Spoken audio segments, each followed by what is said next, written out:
via TVC ou pela internet. Nós vimos essa canção maravilhosa, né? Que o Almissáter acabou de cantar, melhor dizendo, e ele diz exatamente isso, que nós temos o poder dentro de nós de sermos felizes. Mas, como nós vamos ver ao longo do nosso estudo, nós só seremos ou só somos felizes quando nós fazemos alguém feliz, né? Isso é que traz a felicidade para nós. Nós, quando realizamos um gesto de amor, às vezes um simples sorriso para alguém, o que volta para nós é muito maior do que aquilo que nós estamos doando. Nós tivemos como fonte o Livro dos Espíritos e a Revista Espírita Informação. Kardec faz uma pergunta à espiritualidade no Livro dos Espíritos, questão 643. E eles respondem exatamente sobre isso que nós estamos conversando. Não há quem não possa fazer o bem. Somente o egoísta nunca encontra ensejo de o praticar. Basta que se esteja em relação com outros homens para que se tenha ocasião de fazer o bem. E aí continua, eu pisei outro pedacinho. Não há dia da existência que não ofereça a quem não se ache cego pelo egoísmo oportunidade de praticá-lo. Porque fazer o bem não consiste para o homem apenas em ser caridoso, mas em ser útil na medida do possível. Eu grifei esta parte. Essa utilidade, isso que nós fazemos, que nós prestamos para alguém, claro que dentro da medida do possível, né? Todas as vezes que o seu concurso venha a ser necessário. Às vezes nós nos questionamos, e eu trabalhei mais nesse tema, exatamente porque um grande amigo meu, neste momento, passa por uma dificuldade muito grande, não financeira, mas emocional. E ele questionava um dia em conversa que uma determinada pessoa largou muita coisa aqui, conseguiu com o que tinha ir para outros países e praticar o bem em outros lugares. Então nós conversávamos a respeito disso e ele dizia, eu não consigo fazer isso. Porque há uma ideia errônea dessa prática do bem. Como nós falamos, não precisa você sair da sua casa para fazer o bem. Quantas vezes nós deixamos de fazer o bem dentro da nossa própria casa, seja com a esposa, com o marido, com o filho, a gente esquece às vezes deste lado, não é? E tem uma historinha que muitos de nós já lemos, já escutamos, que eu vou passar para a gente dar uma relembrada nela. Conta-se que um velho escritor, morando numa praia tranquila, junto a uma colônia de pescadores, costumava passear pela manhã à beira-mar para buscar inspiração, e à tarde permanecia em casa escrevendo. Certo dia, avistou ao longe um vulto se movimentando junto ao mar e se aproximou para verificar. Ao chegar perto, reparou se tratar de um jovem que recolhia estrelas do mar, da areia, para uma por uma jogá-las de volta ao oceano. Por que você está fazendo isto? Perguntou o escritor. Ele responde, você não vê? A maré está baixa e o sol está brilhando. As estrelas do mar irão secar e morrer se ficarem aqui na praia. O escritor espantou-se. Meu jovem, disse ele, existem milhares de quilômetros de praia por este mundo afora e centenas de milhares de estrelas do mar espalhadas pela praia. Que diferença faz? Você joga umas poucas de volta ao oceano, mas a quase totalidade delas vai morrer de qualquer forma. O jovem pegou uma estrela do mar, mostrou-a ao escritor E em seguida, atirando-a ao mar, disse-lhe: para esta eu fiz a diferença. Aí está a importância de nós trabalharmos isto. Não é? Às vezes nós achamos que só podemos fazer se nós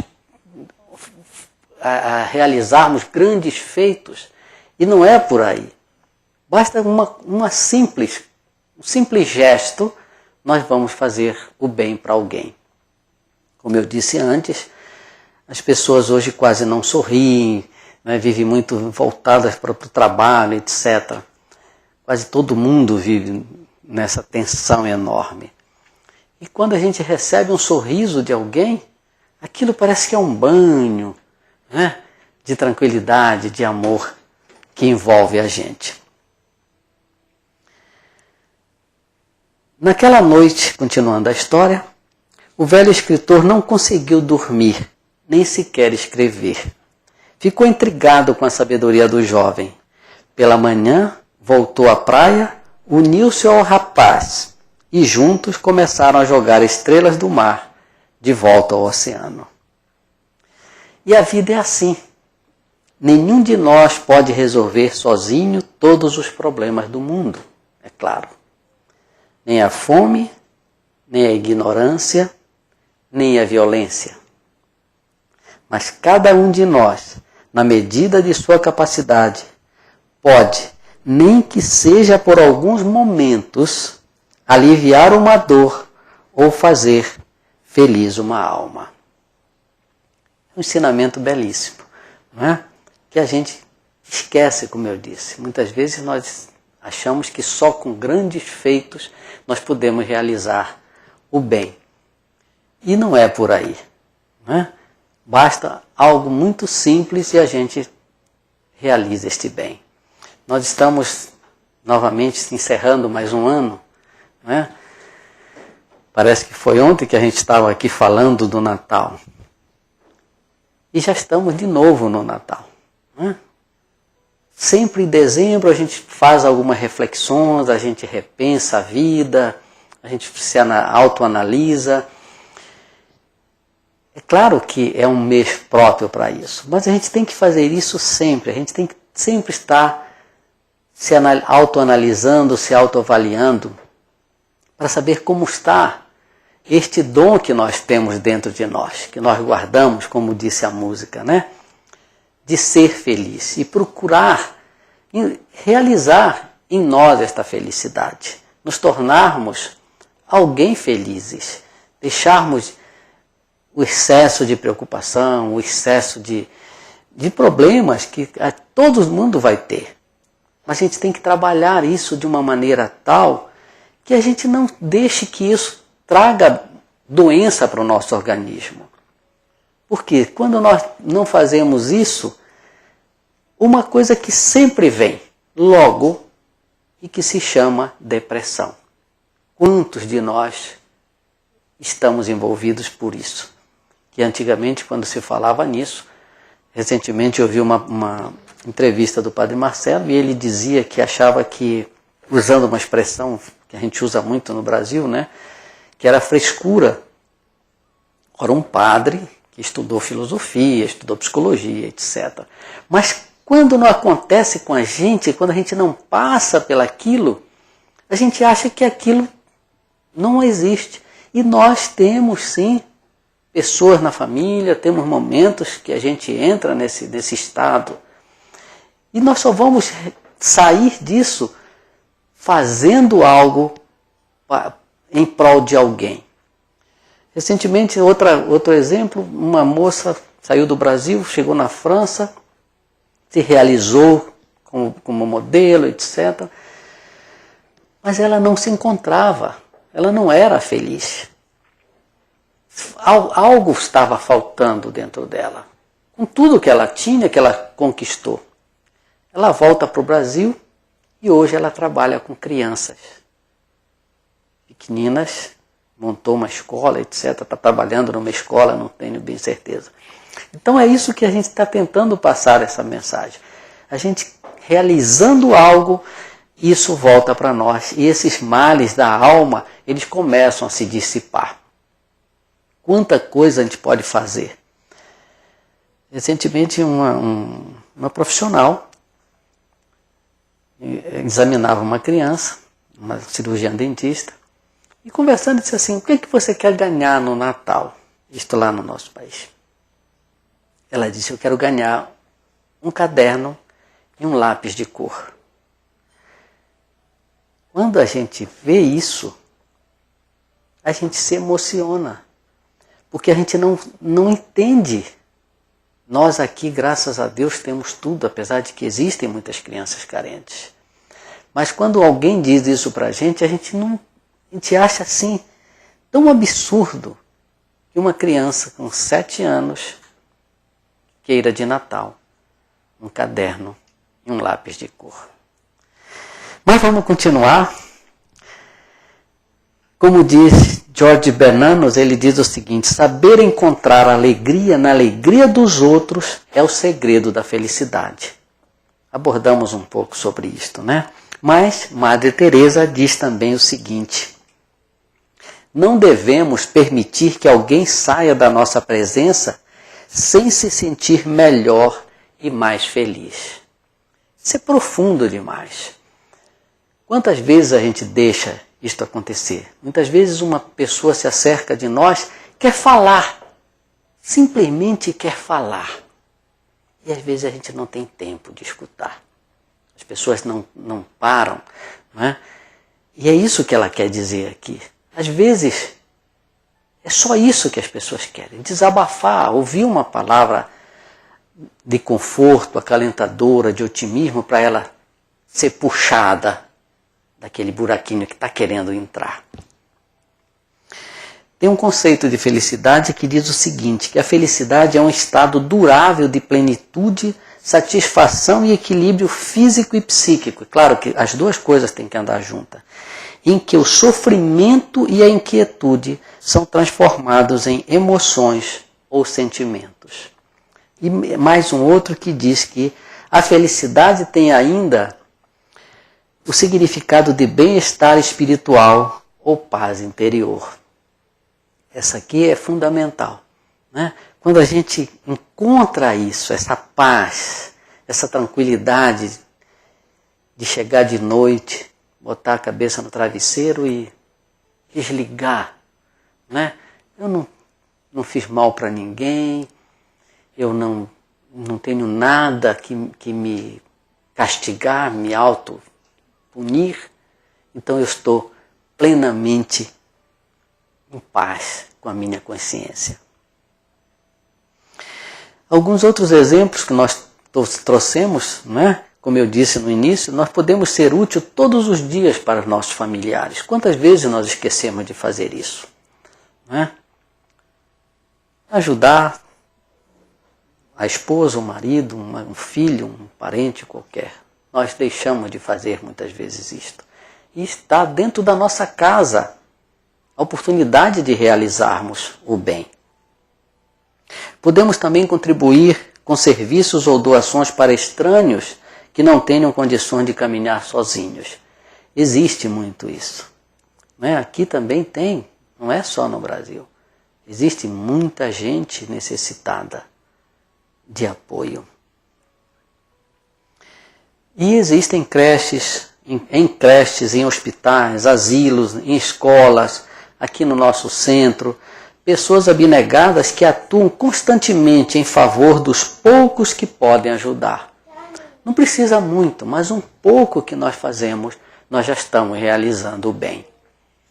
E quanto nós recebemos de volta? A gente lê na literatura espírita, não é? Muitos casos, eu acho que voltei de Irmão Jacó, ele quando fala algumas coisas que ele se surpreendia de vendo do outro lado, como certas pessoas que praticaram muita coisa errada e foram redimidas. E a resposta do mentor, não, mas ele fez o bem. Então, à medida que você vai fazendo o bem, você vai resgatando tudo de errado, todo o mal, todo o passado errôneo que você se envolveu. Então, é algo pleno para nós fazermos. Então juntemo-nos a essas pessoas, né? No nosso centro, por exemplo, existe muita carência, dando nossa pequenina cota de participação, nem que seja para devolver ao oceano apenas algumas poucas estrelas do mar. Aquilo que fizermos de bom, ainda que nos pareça demasiado pequeno, muito significa aos olhos de Deus. Cerca de 15% da humanidade passa fome. Se os outros 85% estivessem fazendo alguma coisa contra a miséria, não existiria nenhum faminto no mundo. É impressionante a gente ver estatísticas, elas não falham, né? É claro, a gente se mobiliza. Recentemente, nessas catástrofes naturais que acontecem, os países se unem e vão. Os Estados Unidos manda logo um porta-aviões e mais 6 navios com hospitais, médicos, etc. Tudo bem, foi importante essa ajuda, mas isso poderia ser uma constante. Nós poderíamos envolver um mundo todo e perdemos tanto tempo em briga, em discussão, em querer armas de destruição em massa, que não levam a nada, vai atingir o próprio que fizer alguma coisa nesse sentido, né?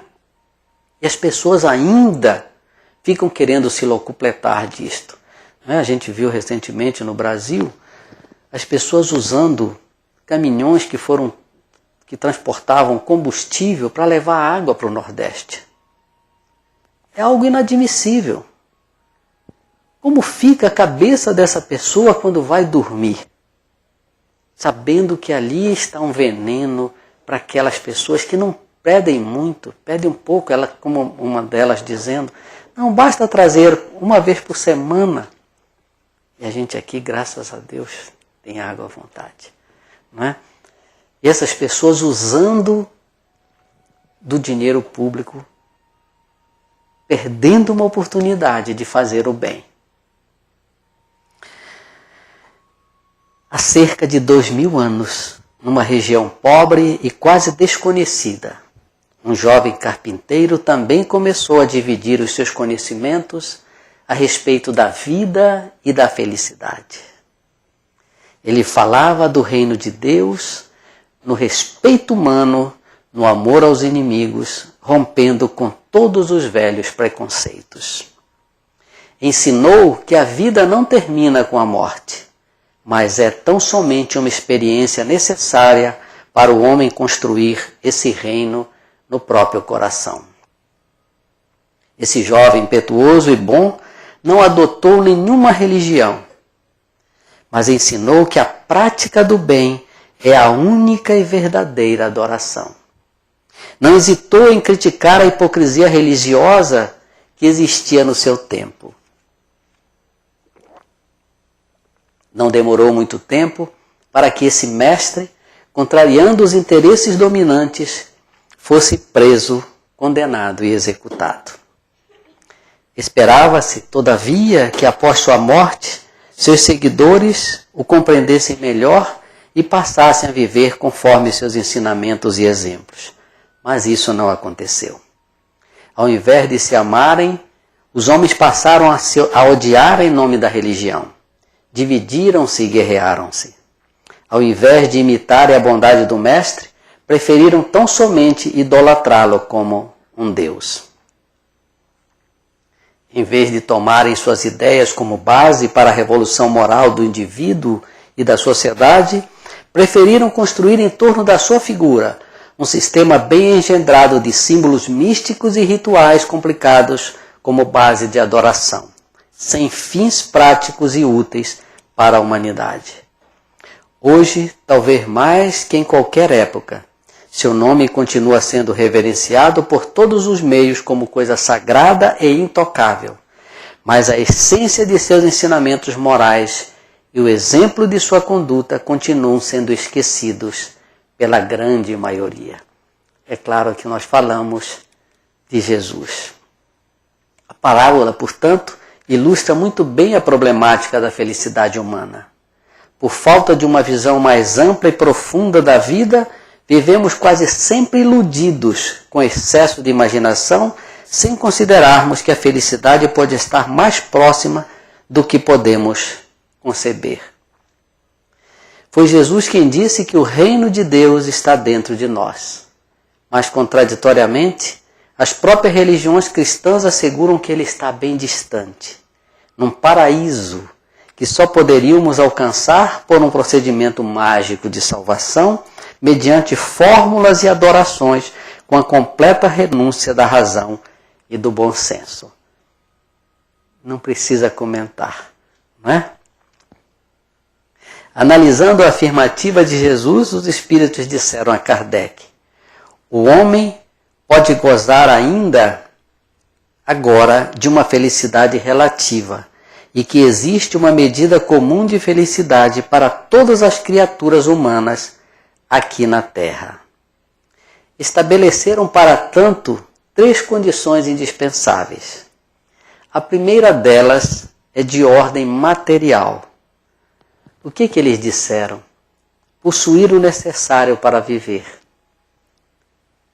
E nós achamos sempre que está faltando mais, não é? Nós nunca estamos satisfeitos com aquilo que nós temos. O Espiritismo não diz para ninguém ter nada, não é isso. Você deve ter, mas você não deve viver em função daquilo tudo que você tem. Sempre correndo atrás, sempre querendo mais, sempre procurando, muitas vezes, o endividamento, acabando com situações, às vezes uma família, né, sem procurar um socorro. Agora, recentemente, aquele casal de brasileiros lá no norte, né? No norte não, aqui perto, que faleceu ele, a esposa e mais uma filhinha, foram encontrados já em decomposição dentro do carro. Se presume que ele, por desespero, talvez ligou o motor do carro, alguma coisa assim, e se deixaram envenenar. É algo que a gente se pergunta, por que não buscaram ajuda? Por que não foram atrás de alguém na casa espírita, numa igreja que fosse? Mas é exatamente isso aqui, essa necessidade de viver num condomínio que estava além das suas possibilidades. Então a gente tem esse egoísmo, tem essa vaidade de dentro de nós de sempre querer mostrar. E isso nos leva muitas vezes à depressão, a esses problemas. O segundo conselho dos espíritos, eles disseram o seguinte, eles dividiram em 2. A consciência tranquila, que nós comentamos no início, né? Quando nós temos essa consciência tranquila, nós deitamos na nossa casa, não precisamos de sonífero nenhum para dormir. E dormimos, como se diz, o sono dos justos. E a certeza na vida imortal. Nós conhecemos isso, sabemos disto, né? Mas quantas e quantas pessoas a gente encontra aqui mesmo que ainda dizem que tudo termina com a morte. Passou recentemente uma reportagem sobre espiritualidade e a gente viu, os repórteres vão nos 2 lados, né? E foram buscar um outro que não acredita em nada e tal. E a gente vê a pobreza de espírito de achar que morreu, acabou tudo, né? Mas não é assim. À medida que o homem vai amadurecendo, o seu intelecto e o conhecimento das coisas do mundo que o rodeiam vai sendo conduzido ao amor por valores morais tais como a tolerância. É fundamental a tolerância. A gente quase não tem isto. Quando eu completei 25 anos de casado, a turma lá reunida e tal, não, faz um discurso, não sei o quê, eu não sou chegado a fazer discurso. Aí, qual era o segredo de você já estar fazendo 25 anos? Que amor é esse, né? Que você... E eu então respondi exatamente com esta palavra. Tolerância. Se você não tolera o outro, não existe amor que sobreviva. E nós hoje estamos carentes de tolerância. Nós perdemos a paciência no trânsito, em casa, no trabalho, basta que alguém nos olhe de cara feia, nos dê uma resposta errada, pronto, já é motivo para a gente perder a nossa paciência. É outro item que a gente tem que trabalhar muito dentro de nós. Tolerar. A gente quase que não faz isso. Eu sempre rezo toda noite exatamente, peço isso. Deus me dá tolerância, me dá, porque às vezes a gente perde ela.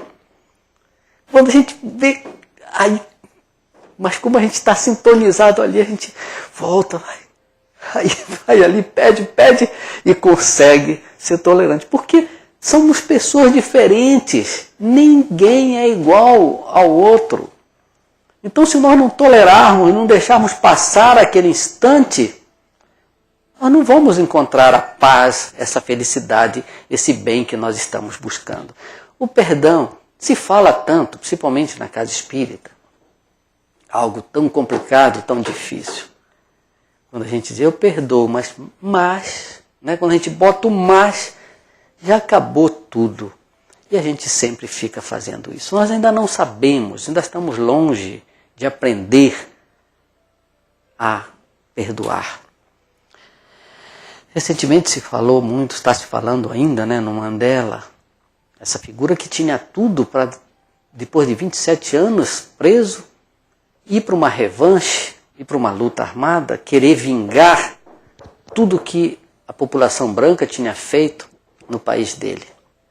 E ele mudou, apesar de ter um tempo feito a luta armada, mas ele vai para um presídio e muda os seus conceitos.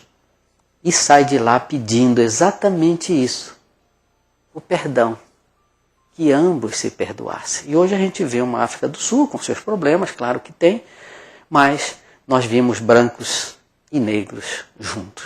Né? Algo maravilhoso, algo belíssimo. Por quê? O sangue é o mesmo, né? Não existe diferença, nós não temos diferenças, nós somos iguais. E o último item é a solidariedade, e é isso que nós estamos fazendo, principalmente neste mês a gente procura fazer um pouco mais. E para concluir, tem uma prece muito linda que eu trouxe para concluir, desejando a todos um feliz e abençoado Natal. Deus, passei tanto tempo te procurando, não sabia onde estavas, Senhor. Olhava para o infinito e não te via, e pensava comigo mesmo, será que existes? Não me contentava na busca e prosseguia. Tentava te encontrar nas religiões e nos templos, onde tu também não estavas. Busquei-te através de sacerdotes e pastores. Também não te encontrei. Senti-me só, vazio, desesperado e descri. Na descrença, acho que te ofendi. E na ofensa, tropecei. E no tropeço caí. E na queda senti-me fraco. Fraco, procurei socorro. No socorro encontrei amigos, nos amigos obtive carinho, e no carinho eu vi nascer o amor. Com amor eu vi um mundo novo, e no mundo novo resolvi viver. O que recebi, resolvi doar. Doando, muito recebi. Recebendo, senti-me feliz, e ao ser feliz, encontrei a paz. Tendo a paz, foi que enxerguei que dentro de mim estavas tu. E sem procurar-te, foi que te encontrei. Muito obrigado. Que Jesus nos abençoe e um Feliz Natal para todos.